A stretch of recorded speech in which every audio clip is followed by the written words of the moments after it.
l'esprit des Kangas a fait fort cette fois. Selon lui, le communiqué du ministre de la Communication Emmanuel Sadi est satiriquement stupide, un véritable ministre clown. Écoutez. Ah, Emmanuel Sadi. En fait, il y a des jours où vous vous dites que rien d'intéressant ne se passe, et puis un Emmanuel Sadi vient de nulle part apporter un peu d'humour à votre semaine. Le ministre de la Communication de Paul Biya vient de faire une sortie où il nous explique que nous ne devrions pas réclamer autant au gouvernement de se manifester, de se prononcer sur l'affaire Martinez-Zogo, parce que déjà le gouvernement s'est prononcé plusieurs fois, à 5 reprises, de diverses manières, et parce que, selon certaines dispositions du code pénal camerounais, il y a une sorte de droit de réserve observé dans les affaires pénales. Bon, c'est un bel épisode qui nous fait beaucoup plaisir parce que il nous enseigne 2-3 choses. Il nous permet de vérifier 2-3 choses qui nous tenaient à cœur. La première, c'est que nous avions promis, souvenez-vous, au début de l'affaire Martinez-Zogo, nous avons dit que, nonobstant ce que les gens pensent, sans tenir compte de ce que X et Y va dire de nous, des insultes, des amours ou des haines des uns et des autres, non, nous allons mettre une pression d'enfer, une pression de dingue, et nous allons permettre que par cette pression, l'affaire ne soit jamais enterrée, quel que soit le temps que ça prend, et que, au final, lumière soit faite dessus. Nous avons parlé de la pression du Real Madrid. Je crois que vous avez observé le match du Real Madrid contre Liverpool il y a une semaine, je vous en avais parlé. Le Real Madrid est mené 2-0 par Liverpool et le Real Madrid rappelle qu'il est le Real Madrid et renverse la vapeur parce que le Real Madrid n'abandonne pas. Sur l'affaire Martinez-Zogo, vous aurez beau faire tout type de diversion, tout type de distraction que vous voulez, jamais vous n'allez nous détourner du sujet Martinez-Zogo. Nous allons parler de ça jusqu'à la fin des temps, jusqu'à ce que la clique de voyous qui l'ont assassiné finisse là où est sa place, à savoir privés de liberté jusqu'à la fin de leur misérable existence. Et nous voulions vérifier si cette pression fonctionne parce que beaucoup de gens nous disent toujours que oui, vous parlez dans les réseaux sociaux, venez faire ça ici. Ah, je suis désolé. C'est le pouvoir des médias, c'est pas la mobilisation par les marches. Personne n'a marché à Yaoundé pour Martinez-Zogo. Il y a plus de grandes manières, des tentatives de mobilisation qui étaient annulées, interdites ici. Donc, ce qui a mobilisé la pression qui a fonctionné pour faire parler le gouvernement, pour faire maintenir justement la pression et jusqu'à ce que Paul Biya ouvre l'instruction sur cet assassinat, ce qui a fait fonctionner tout ça, c'est la pression via les médias, via l'appareil électronique dont la télévision, Equinox TV entre autres, et les réseaux sociaux, à savoir ce que nous sommes en train de faire. Évidemment que ça fonctionne. Du coup, Emmanuel Sadi par sa sortie nous permet de vérifier que nous ne sommes pas en train de perdre notre temps. Ceux qui nous disent venez faire ça ici, viennent eux-mêmes encore parler avec nous sur Facebook pour nous expliquer que Facebook ne sert à rien. C'est ça la sorcellerie. Si Facebook ne sert à rien, tu peux me dire que Facebook ne sert à rien sans avoir besoin de Facebook. Mais si tu as besoin de Facebook pour me dire que Facebook ne sert à rien, bah ça veut dire que Facebook te sert à me dire que Facebook ne sert à rien. Donc, ça te sert à quelque chose. En gros, tais-toi et laisse ceux qui ont des choses à dire sur Facebook utiliser Facebook parce que de fil en aiguille, ça fait plier des ministres de la communication comme René Emmanuel Sadi. C'est la première chose que nous voulions vérifier. Et nous sommes contents parce que c'est l'objectif visé. Nous ne voulons pas que l'affaire s'endorme, puisque c'est ce que le gouvernement, c'est ce que eux, ils avaient prévu. J'ai discuté avec des gens même dans ma famille au premier jour de l'affaire Martinez qui me disaient, de toute façon, on va le libérer, comme d'habitude. Les Camerounais vont pleurer 2-3 jours. Et je lui ai expliqué que, ah non, il y a un petit problème à ce niveau-ci, c'est que, même si le Cameroun tout entier y abandonne, il y a 2-3 personnes là parmi lesquelles moi, il y a 2-3 personnes sur 25 millions de Camerounais, il y a 2-3 personnes qui ont décidé que même si tout le monde arrête d'en parler, nous on va en parler, c'est notre problème personnel, parce qu'on sait que si on lâche cette histoire, nos enfants, nos cousins, nos frères, nos fils, nos mamans, nos femmes, nos pères, nos oncles se feront assassiner de la même manière quand un homme politique estimera qu'il ou elle disent des choses qui ne leur conviennent pas. Donc, nous n'allons pas lâcher et c'est exactement ce que nous sommes en train de faire. La deuxième chose que nous avions à cœur de vérifier, c'était la cohérence de ce gouvernement. Bon, là, je suis en train d'enfoncer une porte ouverte parce que ils n'ont jamais été cohérents dans leur vie. C'est illégal d'être cohérent dans le régime Biya. Parce qu'Emmanuel Sadi nous explique maintenant, de la même façon que Vision 4, la radio-télévision libre des 1000 collines version Cameroun, la même que l'opération turquoise au Rwanda avait permis, dont ils avaient permis l'émission, malgré le début des génocides, ils avaient continué quand même à laisser la radio émettre et à faire du Tutsi bashing, au point où les Hutus se sont dit que c'est très bien de massacrer les Hutus et les Tutsis. Donc voilà, ils ont charcuté comme ça près d'1 million de personnes en seulement un mois. Donc, de la même façon que la radio-télévision Vision 4 des 1000 collines nous expliquait dont la déontologie journalistique avec Christophe Bia, et que la pire personne qui puisse la pire personne qui puisse parler de déontologie journalistique, Raoul Christophe Bia, est pour le journalisme ce que Adolf Hitler est pour l'éthique humaine et le combat contre l'antisémitisme. C'est comme si Satan prenait de l'eau bénite et se mettait sur la tête, ça n'a pas le moindre sens.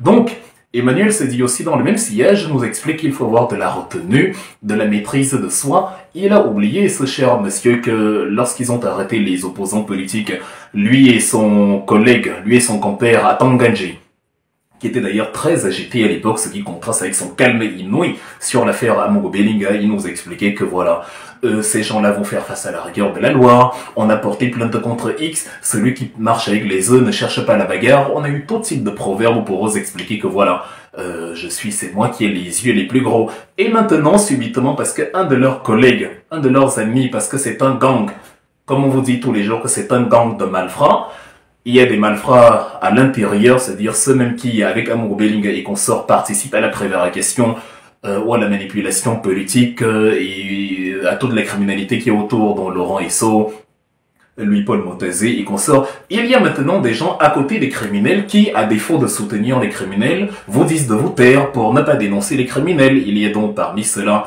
René-Manuel Sadi. Donc, aujourd'hui, on voit qu'ils savent ce qu'est la maîtrise, le sens de la mesure, ils savent qu'il faut avoir de la retenue et tout. Mais on a vu une agitation incroyable pour les opposants politiques. Voilà donc la cohérence que nous recherchions, dont nous savions déjà qu'elle n'existait pas et où nous avons la confirmation que il n'y a pas de cohérence dans ce régime. Il y a d'autant plus pas de cohérence qu'ils sont toujours dans l'optique de confondre la fameuse affaire judiciaire avec les Atalakou, les louanges à Paul Biya, dans le communiqué, chaque fois qu'il mentionne le chef d'État en majuscule, en gros tout le monde doit adorer Paul Biya parce qu'il a eu pour une fois dans sa vie la présence d'esprit d'ouvrir une instruction, comme déjà que ce n'est pas la première fois, sur Benoît Bala, sur beaucoup d'assassinats, il y a Paul Biya qui a dit que voilà, j'ordonne l'ouverture d'une enquête et tout, et c'est resté lettre morte. Sadi n'a pas compris que c'est parce que nous ne sommes pas naïfs, et que nous savons que même quand Paul Biya ouvre l'enquête, ça peut mourir, que nous continuons de mettre la pression du Real Madrid sur cette satanée histoire, parce que nous ne sommes pas là pour dire que, Paul Biya en fait cligner des yeux. D'habitude, ses yeux sont fermés. Maintenant qu'il a un peu cligné des yeux, il a ouvert un œil, on va commencer à l'adorer. C'est le meilleur président du monde. Ah non, on garde à l'esprit, c'est ça la lucidité. On garde à l'esprit que Paul Biya est le chef de gang dans toute cette histoire. C'est-à-dire, même s'il prend Amogo Belinga, Laurent Esso, Motazé et les met en prison, ça n'y changera rien au fait que c'est la métastase d'un régime qu'il a lui-même fabriqué, parce que pour consolider son pouvoir, ça l'arrangeait très bien d'avoir des criminels à côté. C'est, voilà, quand Charles Pasqua parle de l'affaire dans l'affaire, c'est de ça qu'il est question. Bien avant l'assassinat de Martinez Zogo, la conservation du pouvoir de Paul Biya était nourrie par les bretelles qu'il criait à côté pour multiplier les affaires, multiplier les angles de vue, multiplier les circonstances pour qu'on ait du mal à se focaliser sur Paul Biya et qu'on parle constamment du fameux entourage.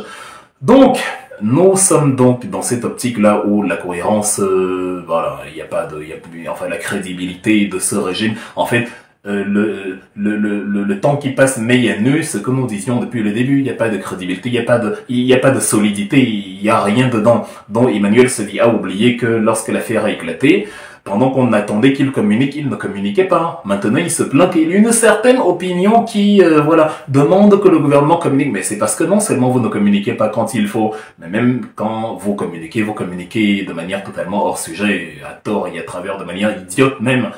Parce que pendant l'affaire Martinez, au tout début, quand son corps disparaît, ce que vous appelez certains leaders d'opinion, certains lanceurs d'alerte, ceux à qui vous voulez parfois renier la nationalité camerounaise en disant, bon, certains se proclamant de la nationalité camerounaise, je me souviens ce que vous avez écrit sur moi, Monsieur Emmanuel se dit lorsque j'ai rencontré Emmanuel Macron le 8 juin 2022 et que je lui ai fait comprendre que je ne comprenais pas que ils soutiennent Paul Biya, qui est un dictateur pendant qu'il combat Poutine là-bas, qui est un dictateur également. Soit on n'aime pas les dictateurs, soit on les aime, mais il n'y a pas de deux poids deux mesures. Bon, Monsieur Emmanuel se dit comme avec Reporters sans frontières, comme avec Ramin Gono, comme avec Valsero, comme avec tous ceux qui essayent de dire la vérité aux Camerounais, vous allez même jusqu'à leur dénier la nationalité camerounaise, une nationalité que nous allons garder de toute façon, même si nous avons 1000 passeports étrangers parce que notre cordon ombilical est enterré là-bas. Mais bon, il nous dit donc dans cette fameuse sortie, enfin quand on attend cette fameuse sortie, bah déjà il nous dit rien,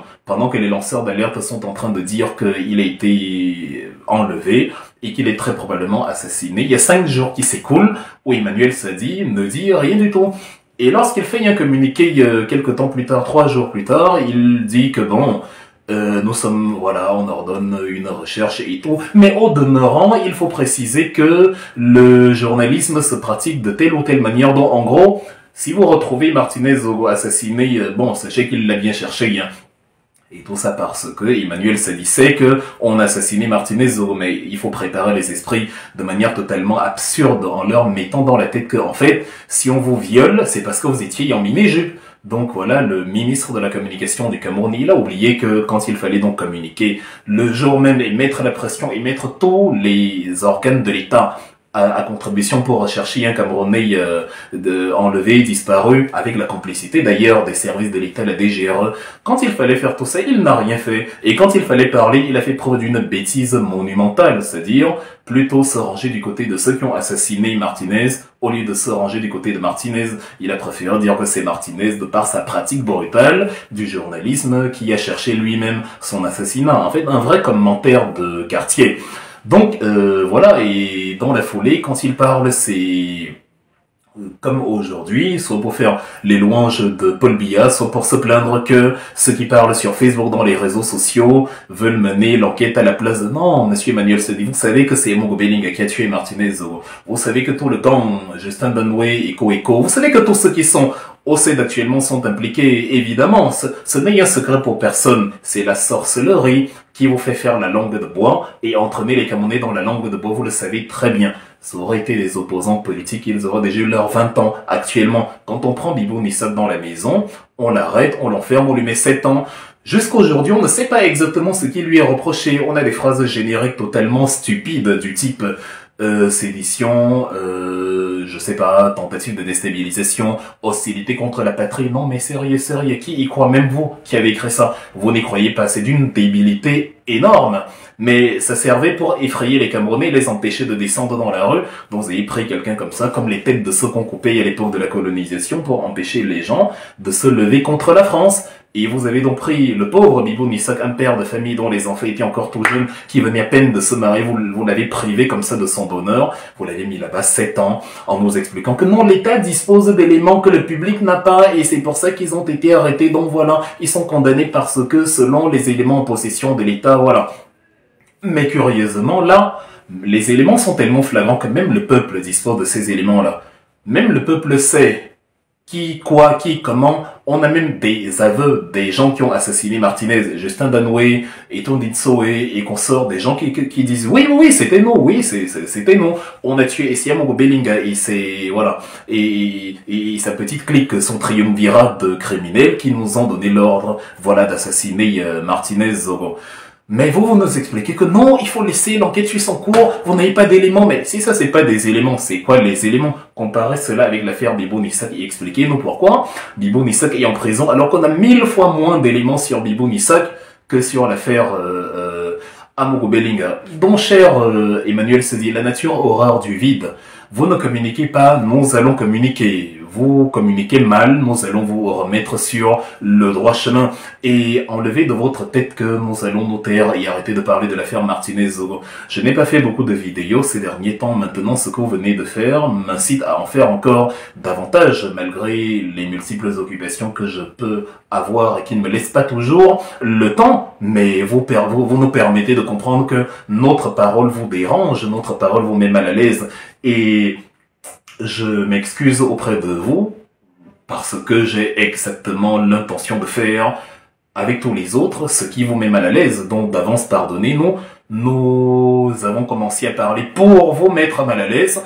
Donc si vous dites que ça met mal à l'aise et que ça crée beaucoup de bruit autour de cette enquête, bah ça veut dire que nous sommes en train de réussir exactement ce que nous avions prévu. On va vous empêcher de dormir, puisque vous nous empêchez de dormir depuis que vous protégez avec Paul Biya les assassins de Martinez et que vous leur faites faire le tour de la ville au lieu de les écrouer et de satisfaire le peuple camerounais pour de bon, pour qu'on puisse passer à autre chose et parler maintenant d'économie, de politique, de l'argent que Ngongo a volé et de toutes les affaires pendantes que nous avons sous la main, parce que le problème ne s'arrête pas à Martinez-Zogo. Bon, maintenant que nous savons en tout cas que le Real Madrid est bel et bien en train de renverser la vapeur contre Liverpool, nous allons continuer. Et vous, Emmanuel Sadi, assurez-vous prochainement que quand vous allez parler, vous avez réellement quelque chose à dire.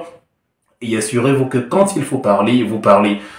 Parce que si vous vous taisez au moment où il faut parler, ne parlez pas quand il ne faut pas parler, comme vous venez de faire maintenant, parce que ça va se retourner contre vous.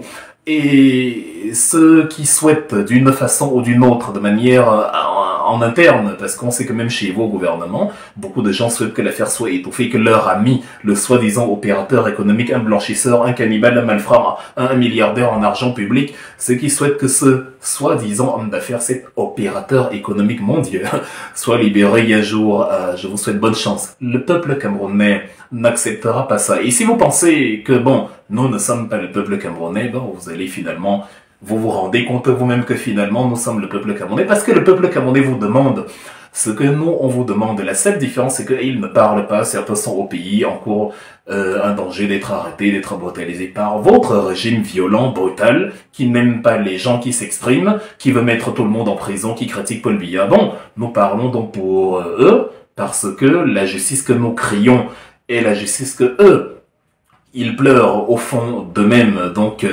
aucune chance que votre ami ne recouvre la liberté. Comme disait Fidel Castro quand on l'a arrêté en 53, la historia me absolvera, l'histoire m'acquittera. L'histoire déterminera finalement que c'est nous qui avions raison, que les vrais patriotes c'était nous qui dénoncions l'injustice et la barbarie d'un régime qui a voulu s'octroyer le droit de vie et de mort sur les citoyens camerounais. Donc, je suis impatient de lire votre prochain communiqué, Monsieur Emmanuel Sadi, parce que il nous divertira tout autant que celui-ci nous a divertis. Et chers Camerounais, je vous invite justement à regarder que nous ne perdons pas notre temps, à rester donc mobilisés, à partager la pétition de Tonton Valsero pour justement interpeller les organismes nationaux et internationaux sur le cas Laurent Esso, et à parler, si vous pouvez parler, à continuer à nous aider et à mettre la force. Voilà, ça donne de la force à la famille de Martinez, ça donne de la force à ses enfants, de savoir qu'il y a des gens qui se battent comme ça donne de la force à Guy Zogo, de savoir qu'il y a des gens qui soutiennent totalement son action, ça donne de la force à Equinox TV, de savoir qu'ils ne sont pas fous de combattre l'injustice, ils ne sont pas fous de réclamer la vérité, et ça affaiblit, d'un autre côté, toute la clique d'amuseurs publics aux côtés de Maître Tchongan, Dieudonné Somba, que sais-je encore, qui espèrent un jour que le cannibale des Bogo 3 retrouvera un jour la liberté, une liberté qu'il ne mérite pas. Donc, justice pour Martinez Zogo, et c'est exactement de ça qu'il est question.